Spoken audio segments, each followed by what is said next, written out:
اللہ تعالیٰ نے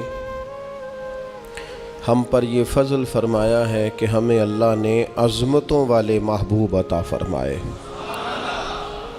نبی پاک صلی اللہ تعالیٰ علیہ وسلم کا علم بھی بڑا عظیم ہے، حضور کے معجزات بھی بڑے عظیم ہیں، کمالات بھی بڑے عظیم ہیں، فضائل، شمائل، خصائل۔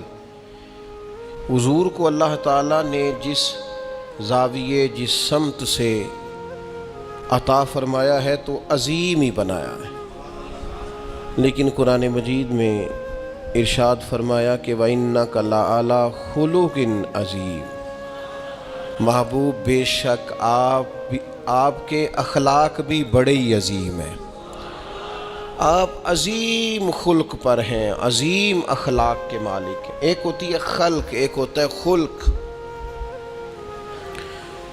خلق کہتے ہیں انسان کی ظاہری تخلیق کو، اس کی ظاہری خد و خال کو، صورت کو، اور خلق کہتے ہیں اس کے باطنی اوصاف کو، اس کی سوچ کو، اس کی نرم دلی کو، اس کے اچھے جذبات کو، اس کے خلوص کو، اس کی عاجزی کو، اس کی محبت کو، اس کے للہیت کو، اس کے باطن کے اندر جو لوگوں کے لیے اچھے جذبات ہوتے ہیں، اس کو خلق کہتے ہیں۔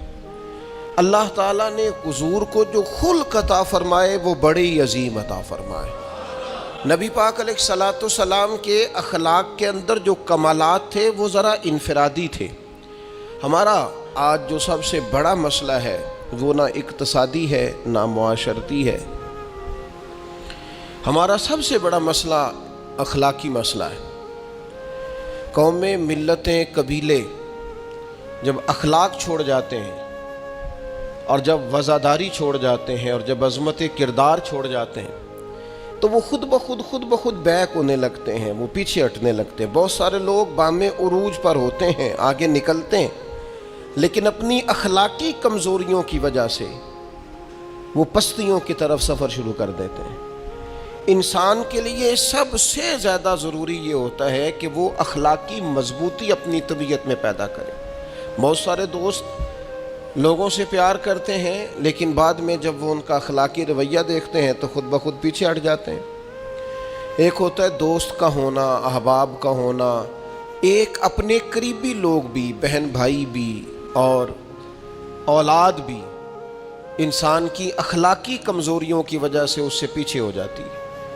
جب تک رویے میں، مزاج میں اخلاقی بلندی پائی جاتی ہے، نبی پاک صلی اللہ تعالیٰ علیہ وسلم نے فرمایا تم میں سے بہترین مسلمان وہ ہے جس کے اخلاق زیادہ اچھے ہیں، جس کی عادات زیادہ عمدہ ہیں، جو عظمت کردار کا حامل ہے۔ مزاج میں وفاداری ہونی چاہیے، مزاج میں خیر خواہی ہونی چاہیے۔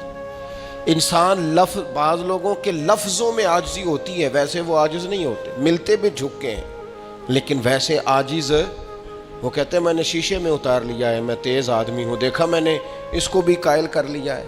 وہ لفظوں کے لحاظ سے، جھکاؤ کے لحاظ سے عاجز ہوتے ہیں، فی نفس ہی عاجز نہیں ہوتے۔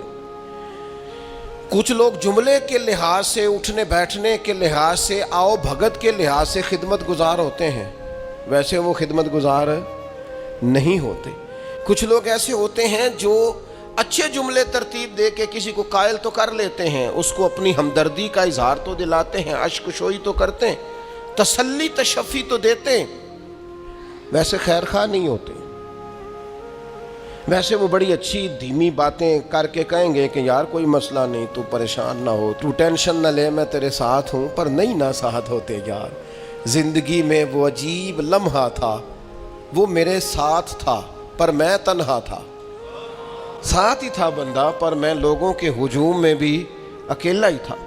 اپنے اخلاقی رویے میں، خلق میں، مزاج میں، یعنی ڈھل جائے طبیعت انسان کی، اس کے رویے عمدہ ہو جائے اور یہ کام کشید نہ کرنا پڑے اسے۔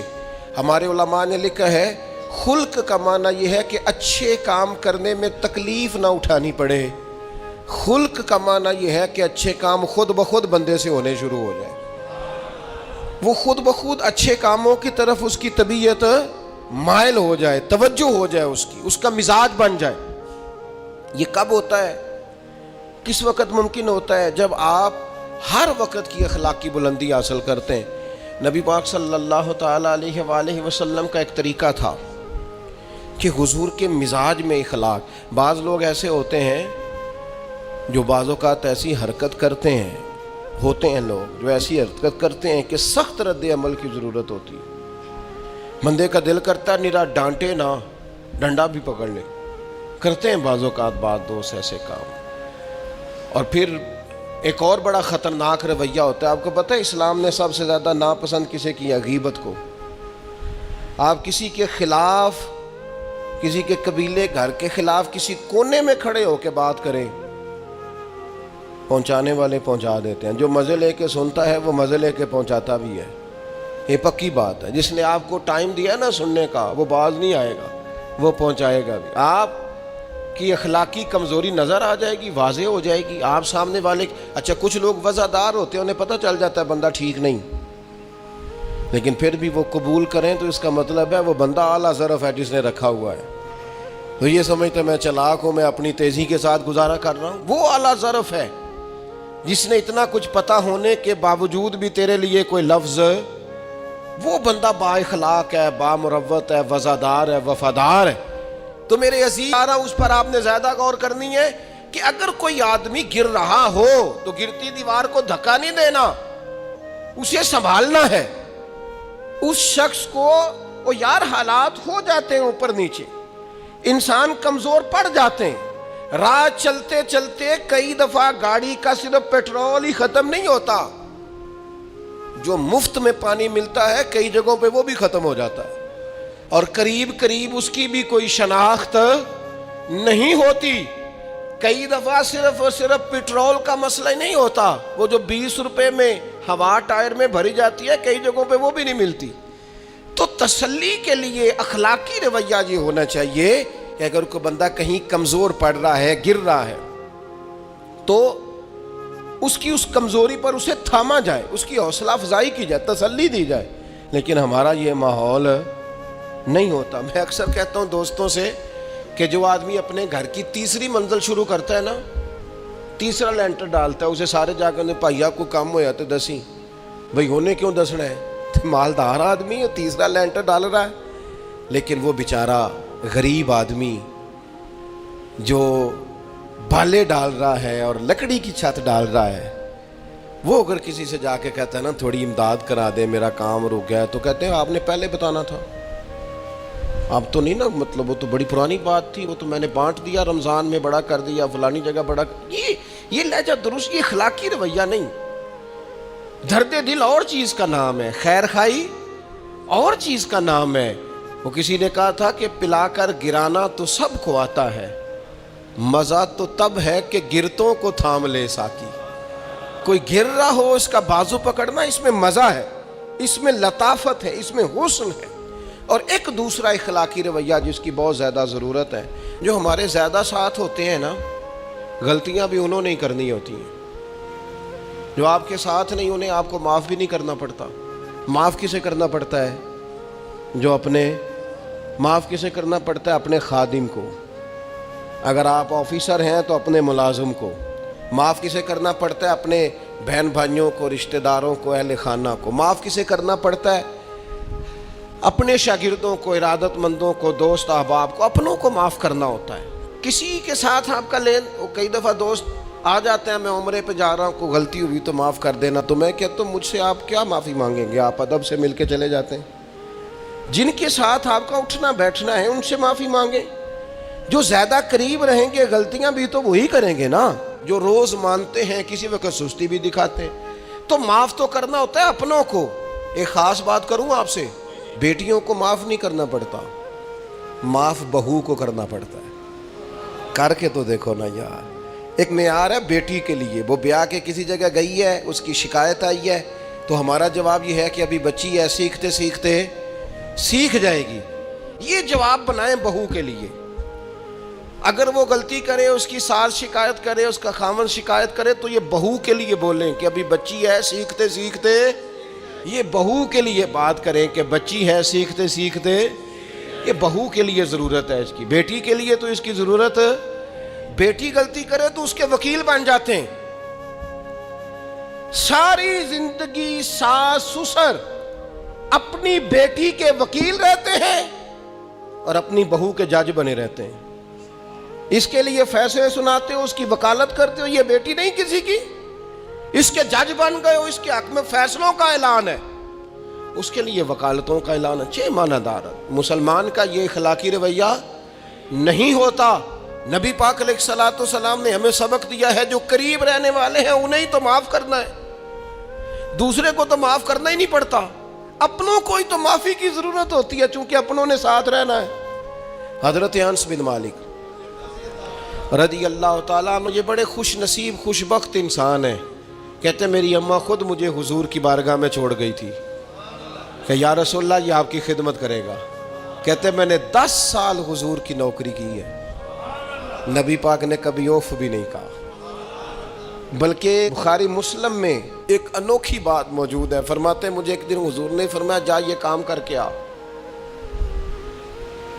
کہتے میرے دل میں یہی تھا کہ فوراً جاؤں گا، اسی طرح لفظ موجود ہے، میرے دل میں تھا جاؤں گا کر کے آؤں گا. حضور نے فرمایا کر کے آ. دل میں پکا ارادہ تھا جاؤں گا، لیکن اپنی زبان سے میں نے کہا حضور میں نے کوئی نہیں جانا. یہ کیوں بات کی؟ یہ ذرا لاڈ کے ساتھ کی، یہ ذرا ناز کے ساتھ کی، یہ ذرا نا محبت کے ساتھ کی، یہ ذرا حضور جو پیار کرتے تھے نا اس پیار کو سامنے. حضور میں نے نہیں جانا. تو کہتے ہیں حضور تھپکی دے کے یہ غلام سے بات ہو رہی. حضور فرمانے لگے چل نہ تجھے کہا ہے نہ جا کر کے آ. کہتے میں چلا گیا، اسی ارادے سے گیا تھا جاؤں گا، لیکن رستے میں جب میں گیا تو بچے کھیل رہے تھے، میں نے بھی کھیلنا شروع کر دیا. کھیل رہا ہوں دیر ہو گئی. حضور نے بھیجا تھا کسی کام. اب جب زیادہ دیر ہوئی تو کریم گھر سے نکلے، اور جب حضور نے مجھے دور سے دیکھا اور مجھے کریم کے آنے کا پتہ چلا تو اب میں ڈرا. اب میرا انداز بڑا جدا گانا ہو گیا چونکہ حضور نے بھیجا تھا. یہ تو خادم کی بات ہے نا. اے سچی گل دسیا جے اپنا منڈا بھی کدے نہ جائے تے او تینوں میں کلیا سی تو گیا کیوں نہیں؟ ناراض نہیں ہونا آپ نے، لیکن چلو بچہ ہے، کسی وقت دیر سویر بھی ہو ہی جاتی ہے، کیوں اتنی سختی کرتے ہیں؟ حضرت انس بن مالک کہتے ہیں جب حضور کو آتے دیکھا تو میں پوری طرح ڈر گیا، لیکن قریب محبوب جب میرے قریب آئے اور مجھے ڈرا ہوا دیکھا نا تو پھر رحمت للعالمین محبوب کی رحمت کا بادل چھایا. اور جب حضور مجھے دیکھ کے ہنسے نا بس وہ ہنس گئے اور میرا کام بن گیا. بس کریم تھوڑی دیر ہوئی ایک آیا کالیاں زلفاں والا، ایویں 2 کڑیاں میرے من وچ رکیا تے کر گیا نور اجالا. بات بن گئی، بات طبیعت ٹھنڈی ہو گئی. تو حضور فرمانے لگے میں نے کہا تھا جاؤ، گئے نہیں. اب جب حضور مسکرا گئے تو بات ہی ختم ہو گئی. یا رسول اللہ صلی اللہ علیہ وسلم جانے لگا ہوں. تو حضور نے پھر شروع سے بات شروع کر دی. حضور جانے لگا ہوں. فرمایا جا دوڑ کے آ، پھر جو کہا تھا وہ کر کے آ. لیکن وہ بیچ میں جو دیر ہوئی تھی، وہ جو لیٹ ہوئی تھی اور جو میں کہہ کے آیا تھا میں نے نہیں جانا، حضور نے اس بات پر مجھ سے کوئی سختی نہیں کی. عزیز اپنوں نہیں تو غلطی کرنی ہے، معاف کس کو کرنا ہے؟ اپنوں کو. لیکن ہم نے باہر ساری دنیا کو معاف کر دیا ہے، اپنوں کو ہم معاف کرنے کو تیار نہیں.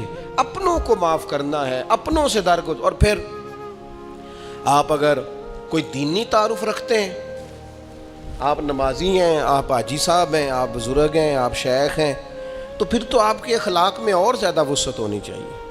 جیسے جیسے بندے کی عمریں بڑھتے جائیں نا ویسے ویسے اسے میٹھا ہونا چاہیے، کڑوا نہیں ہونا چاہیے. جیسے جیسے اس کی تسبیح بڑھتی جائے ویسے ویسے اس کا لہجہ بھی وسیع ہونا چاہیے.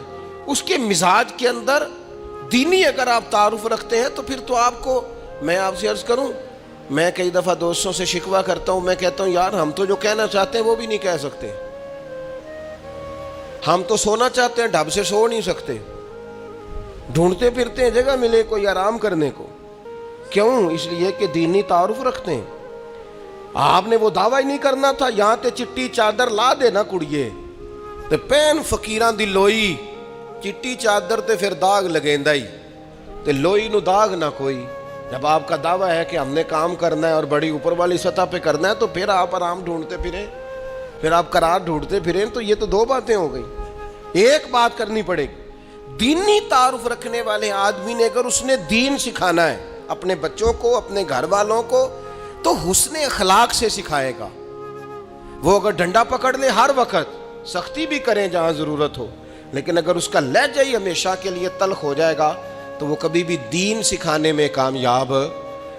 انسان بہت سارے دینی غلطیاں کرتے ہیں، میں بہت سارے لوگوں کو دیکھتا ہوں وہ اس طرح تنقید کر رہے ہوتے ہیں جیسے انہوں نے پہلے اسے پورا درس نظامی پڑھایا ہے، اصول پڑھائے ہیں، تو اب غلطی کر رہا ہے تو تنقید کر رہے ہیں۔ بھئی عام آدمی ہے، اس سے غلطی ہوگی۔ بڑی اہم بات بھی، بہت بڑا آدمی بنیادی بات سے بھی کسی وقت ناآشنا ہو سکتا ہے، لیکن آپ کے لہجے میں سختی ہے، آپ بات کرتے ہیں تو تلخ کرتے ہیں، آپ سے کوئی دینی کلام کیا جاتا ہے تو آپ سخت ہیں۔ دینی لوگوں کو چاہیے کہ وہ دین سکھائیں تو اس میں بہت زیادہ اخلاق کا خیال رکھیں۔ غلطیاں کریں گے لوگ، اگر آپ عالم ہیں اور آپ کے پاس کوئی دینی معلومات ہیں تو پھر آپ کو اس کی خوبصورتی کا بھی پتہ ہونا چاہیے۔ آپ نے حضرت معاویہ بن حکم رضی اللہ تعالیٰ عنہ کہتے ہیں میں نے حضور کی مسجد شریف میں نماز پڑھی تو ایک شخص کو نا چھینک آئی، یہ بھی بخاری مسلم میں موجود، تو میں نے نماز میں کہہ دیا یرحمک اللہ، یہ چھینک آنے کا جواب ہوتا ہے، میں نے یہ نماز میں ہی کہہ دیا۔ تب بہت سارے لوگ مجھے گھورنے لگ گئے، کچھ نے اپنے ہاتھ بھی مارے زانوں پر کہ یہ کیا کر رہے ہو، نماز میں بول رہے ہو۔ فرماتے ہیں نماز مکمل ہوئی اور یہ لفظ ہے حضرت معاویہ بن حکم رضی اللہ تعالیٰ عنہ کے، فرمانے لگے قسم اللہ کی میں نے حضور سے بہتر سمجھانے والا نہ پہلے کبھی دیکھا ہے نہ بعد میں کبھی دیکھا۔ فرماتے ہیں نہ حضور نے مجھے مارا نہ ڈانٹا، کہ جس طرح ایک بچے کو گویا ٹریٹ کیا جاتا ہے، سمجھایا جاتا ہے۔ حضور فرمانے لگے اللہ کے بندے نماز میں کوئی اور بات نہیں کرنی چاہیے، صرف اللہ کی تسبیح پڑھنی چاہیے، اس کے اسماء کا ذکر کرنا چاہیے یا قرآن پاک پڑھنا چاہیے۔ نماز میں کوئی اور کلام کرنے کی اجازت نہیں ہے۔ ہمارے ہاں لوگ دینی مسئلہ سمجھاتے ہیں تو اتنا ان کے مزاج میں تلخی ہوتی ہے بعض اوقات، اللہ ماشاءاللہ کچھ لوگوں کی طبیعت اتنی کرخت ہوتی ہے، بچہ نماز پڑھ رہا ہے اور حاجی صاحب اس کے ساتھ کھڑے نماز پڑھ رہے ہیں، لیکن وہ اس کو کھڑا کر رہے ہیں تو یوں کندھے سے ہلا کے تینوں آج تک نہیں پتہ نماز ہے کہ یہ آپ دین سکھا رہے ہیں۔ یہ اخلاقی رویہ دین سکھانے کا، یہ لب و لہجہ دین سکھانے کا، قطعاً ایسا کوئی کام نہ کریں۔ میں تو یہ مدارس کے اساتذہ سے بھی کہتا رہتا ہوں، میں کہتا ہوں نبی پاک نے کبھی کسی کو نہیں مارا۔ آپ بچوں کو ڈانٹیں، کریں کچھ، لیکن وہ رویہ آپ اختیار نہ کریں جس کی دین اجازت نہیں دیتا۔ تو اخلاقیات میں ان چیزوں کا ضرور خیال کریں۔ ایک روایت اور عرض کر دوں آپ کو، حضرت جابر بن عبداللہ رضی اللہ تعالیٰ عنہ فرماتے ہیں میرے والد احد میں شہید ہو گئے تھے، میرے ذمے بہنوں کا بوجھ بھی تھا اور قرضہ بھی تھا۔ اللہ کے محبوب علیہ السلام نا مختلف طریقوں سے مختلف انداز میں میرے اوپر کرم نوازیاں فرماتے۔ نوازنے کا طریقہ، آپ نہ کسی کو نوازیں بہانے سے۔ میں نے بعض بزرگوں کو دیکھا ہے کسی بچے کو ادارے میں خانقاہ میں کمزور دیکھتے، وہ سریلا بھی نہیں ہے، اسے کہتے چل پتر نعت سنا، اور نعت سنا رہا ہے تو اسے نذرانہ دے رہے ہیں، چل بیٹے تلاوت سنا، چل تقریر سنا، کسی بھی طریقے سے اس کو تسلی ہو رہی۔ اور اس طرح کا رویہ نہ اپنایا جائے کہ وہ مانگنے والا بن جائے۔ یہ اخلاقی بلندی ہوتی ہے آپ کی کہ آپ کسی شخص کو بہانوں سے نوازیں، اس طرح کا ماحول نہ بنائیں کہ آپ اسے کہیں کہ چونکہ تو کمزور ہے، غریب ہے، فقیر ہے، لہذا تجھے دے رہا ہوں۔ حضرت جابر بن عبداللہ فرماتے ہیں، اور یہ بھی آپ کو مسلم شریف میں ملے گا، فرماتے ہیں کہ جنگ میں میں حضور کے ساتھ تھا، میرا اونٹ بڑا کمزور ہو گیا، بیمار ہو گیا، چل نہیں رہا تھا۔ حضور میرے قریب آئے اور پیچھے آ کے فرمانے لگے اسے بھگاتا کیوں نہیں؟ میں نے کہا حضور بیمار ہے، کیسے بھگاؤں؟ تو نبی پاک نے نا اونٹ کو ایک درہ لگایا اور گویا پیغمبر اعظم نے حکم دیا، نبی رحمت نے، نبی اکرم نے حکم دیا، فرمایا اونٹ بھاگتا کیوں نہیں؟ وہ جو سب سے پیچھے تھا وہ سب سے آگے نکل گیا۔ واہ کیا جود و کرم ہے شہ بطحا تیرا، اور نہیں سنتا ہی نہیں مانگنے والا تیرا۔ سرکار نے حکم دیا، وہ اونٹ سب سے آگے نکل گیا۔ اب حضور گھوڑا دوڑا کے آگے آئے اور فرمانے لگے جابر یہ اونٹ میرے ہاتھ بیچ نہیں دیتا،